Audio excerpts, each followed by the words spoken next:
सुनने में अजीब लग सकता है लेकिन है बात बिल्कुल सही। बिना नौकरी के सैलरी, बिना कामकाज किए सैलरी, और ये सैलरी कब तक?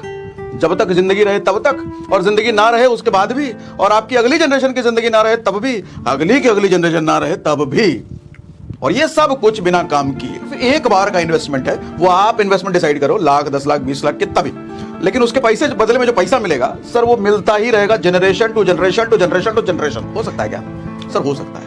आज इस कॉन्सेप्ट की हम बात कर रहे हैं, उस कॉन्सेप्ट का नाम है sir SWP, systematic withdrawal plan. जैसे आप SIP जानते हो, सिस्टमैटिक इन्वेस्टमेंट प्लान, हम किसी म्यूचुअल फंड में इन्वेस्ट करते रहते हैं हर महीने हर महीने हर महीने हर महीने, और एक बड़ा फंड कुछ सालों बाद हमारे को वापस मिलता है। उसी तरीके से SWP क्या होता है, यहां पर एक फंड, बड़ा फंड हम पहले ही डालते हैं, बदले में उसके बदले हमारे को हर महीने मिलता ही चला जाता है, लेते ही रहते हैं। स्पेशलिटी ये है कि जितना फंड हम डाल रहे हैं सिर्फ उतना फंड हमारे को वापस नहीं मिलता सर, उसके बियॉन्ड कितना फंड मिलता है जिसकी गिनती नहीं हो सकती। कैसे हो सकता है सर ये? सर ये होता कुछ ऐसे है कि जैसे इसको लमसम कहते हैं, पहले आपको लमसम इन्वेस्ट करते हो आप किसी, ये भी किसी म्यूचुअल फंड में ही होगा, जैसे SIP हम किसी म्यूचुअल फंड में करते हैं, SWP भी हम किसी न किसी म्यूचुअल फंड में ही करेंगे, सिस्टमैटिक विड्रॉल प्लान हम वो किसी म्यूचुअल फंड में ही करेंगे। किस तरह का म्यूचुअल फंड होना चाहिए वो भी आज के सेशन में बात करेंगे।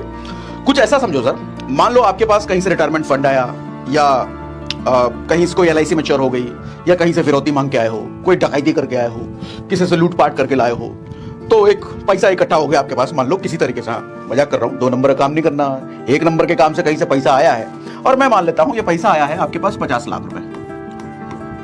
ये फंड आप हिसाब लगा सकते हो, 50 लाख क्या 25 लाख भी कर सकते हो, 10 लाख भी कर सकते हो, 1 लाख भी कर सकते हो। एग्जाम्पल के लिए मैंने 50 लाख ले लिया। हम जानते हैं सर, स्टॉक मार्केट में अगर हम लंबे समय के लिए इन्वेस्ट करते हैं म्यूचुअल फंड में, इंडेक्स फंड में, तो लगभग 15% से ऊपर का रिटर्न हमें मिला है पास्ट रिकॉर्ड में। अगर हम इंडेक्स की बात करें, कई बार कई सेशंस में आपको दिखा चुका हूं मैं कि 2003 से लेकर 2023 तक का अगर आप इंडेक्स का डेटा देखो तो 15% annually CAGR, compounded annual growth ratio, जो 15% से ऊपर का है। तो हम मान लेते हैं सर अगेन 50 लाख रुपए पर अगर हम लमसम कहीं कर रहे हैं, लमसम किसी इन्वेस्ट म्यूचुअल फंड में एक बार ये फंड इन्वेस्ट कर रहे हैं, और ये फंड मेरा हर साल 15% के रेट से ग्रो हो रहा है, और मैं विड्रॉ करूं सर हर साल 8% के रेट से, यानी कि 8%। अच्छा क्यों मैं 8% बोल रहा हूं, ये भी इसका हिसाब किताब बात करेंगे। 8% लगभग होता है सर 4 लाख रुपए हर साल, और इसका मतलब होता है सर 33,000 रुपए हर महीने। अगर मैं 50 लाख रुपए किसी फंड में, किसी SWP फंड में इन्वेस्ट कर दिया, तो मैं 33,000 रुपए पर मंथ उठा रहा हूं। ठीक, आप मुझे बताओ सर, ये पैसा 15% से ग्रो होता रहेगा, और ये 8% से मैं निकालता रहा, तो सर लगभग 7% अभी भी इसके पे लगातार जमा तो है ही ना। अच्छा, लमसम में भी जो हम पैसा इन्वेस्ट कर रहे हैं वो जिस फंड में लगा है, मतलब मार्केट तो ग्रो हो ही रही है। हम ये नहीं कह सकते ग्रो ही होती रहेगी हमेशा, ऐसा नहीं है। मार्केट अप डाउन होती है, नीचे भी होता है ऊपर भी होता है, नीचे भी होता है ऊपर भी होता है, लेकिन लंबे समय में हम जब देखते हैं 20 साल 25 साल में, तो हमारे को मार्केट ऊपर की तरफ ही जाता हुआ दिखता है। ठीक है, हम उस तर्ज पर बात कर रहे हैं। तो अगर हम देख रहे हैं कि 7% हर महीने फिर भी जमा है ही, तो सर हमारा फंड तो हमेशा ही पॉजिटिव में है, इस पर मेरे को इंटरेस्ट मिलता ही रहेगा। मैं जो निकाल रहा हूं कम ही निकाल रहा हूं। अच्छा, अब सवाल ये उठता है कि क्या मैं 8% के हिसाब से ही निकालूंगा? नहीं सर, ये हम चूज कर सकते हैं। 8% मैंने क्यों लिया? जनरली मैंने कुछ लोगों को सुना है जो कहते हैं कि 1% आपका जो इन्वेस्टेड फंड है उसका 1% हर महीने आप निकालो। यानी कि एक दूसरा एग्जांपल मैं 10 लाख का ले लेता हूं। 10 लाख का फंड अगर आपने लमसम करा तो उसका 1% होता है सर तकरीबन 10,000 रुपए। 10,000 रुपए हर महीने आप निकालो, लेकिन सर 1% अगर हर महीने आप विड्रॉ कर रहे हो तो साल का हुआ 12%। तो म्यूचुअल फंड ऐसा बड़ा मुश्किल होता है कि हर महीने हर साल आपको 12% से ऊपर का ही रिटर्न दे। CAGR लॉन्ग टर्म में अगर आप देखोगे तो 15 निकल आएगा, 12 से ऊपर निकल आएगा, लेकिन कई बार कुछ साल आपको 11 भी मिलेगा, 10 भी मिलेगा, 8 भी मिलेगा। ठीक है, तो मैं एक रेशियो, अच्छा रेशियो लेकर चलता हूं। अगर आपने ढंग के फंड में इन्वेस्ट किया है तो हर साल कम से कम 8 या उससे ऊपर ही रिटर्न देगा। लॉन्ग टर्म में तो 15 दे देगा, दे सकता है, लेकिन 8 से ऊपर देगा अगर अच्छा फंड हमारा है। तभी मैंने 8% लिया। 8% का मतलब होता है सर मंथली आपका जो इन्वेस्टेड फंड है उसका 0.66% या 0.5% ले लो, आधा % अगर हर महीने आप निकाल रहे हो, इट मींस कि 8% 7% के रेट से आप विड्रॉ कर रहे हो पैसा, तो आपका फंड हमेशा पॉजिटिव में रहेगा। पॉजिटिवली आपका फंड उधर मार्केट में ग्रो भी हो रहा है और आप विड्रॉ भी कर रहे हो। आप ही से मैं सवाल पूछता हूं सर, ये फंड आपका कब खत्म होगा? कभी खत्म नहीं होगा सर, कभी खत्म नहीं होगा, क्योंकि फंड हमारा पॉजिटिवली हमेशा ग्रो हो रहा है, कभी खत्म नहीं होगा। सोच के देखो सर, बात बड़ी गहरी है। एक फंड आप कहीं डाल रहे हो, उसके बदले कुछ महीने का आप फिक्स कर रहे हो और वो निकलता ही चला जाए, निकलता ही चला जाए, निकलता ही चला जाए। सुना है ऐसा कॉन्सेप्ट कभी? सर हमारे लिए अवेलेबल है SWP में। इतनी बात समझ में आ रही है? अब इसके साथ हमारे को कई सारे मन में सवाल आए होंगे भी कि सर SWP है क्या, ये हम बात कर चुके हैं। टेक्निकली काम कैसे करता है ये मैं बात करेंगे। हाउ मच टू विड्रॉ, कितना हम विड्रॉ कर सकते हैं सर, ये आप ही डिसाइड करोगे। आप चाहो तो 15% भी हर महीने विड्रॉ कर सकते हो, लेकिन चक्कर ये है कि आपने अगर 15% हर महीने विड्रॉ करना शुरू कर दिया और मार्केट हर महीने 15% के हिसाब से ग्रो नहीं कर रहा है, तो आपका फंड जल्दी खत्म हो जाएगा।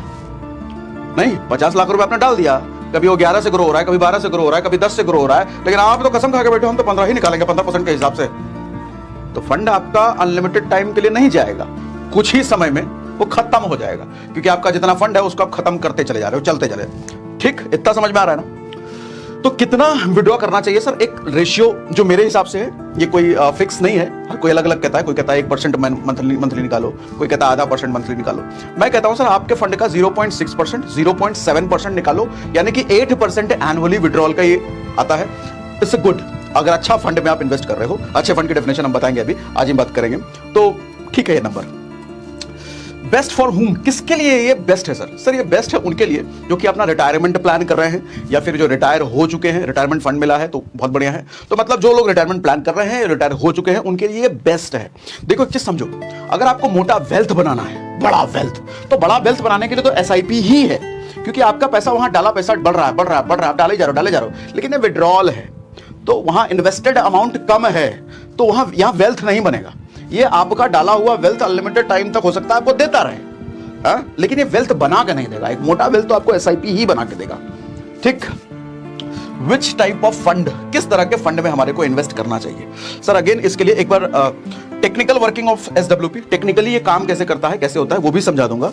फिलहाल इस सवाल का जवाब हम देते हैं, किस टाइप के फंड? म्यूचुअल फंड कई टाइप के होते हैं, तो मैं कहता हूं सर हाइब्रिड टाइप का अगर आप फंड लेते हो, इक्विटी फंड, जो पैसा आपका स्टॉक मार्केट में इन्वेस्ट करते हैं, वो भी हाइब्रिड टाइप का ग्रोथ प्लान अगर आप लेते हो तो ये अच्छा माना जाता है।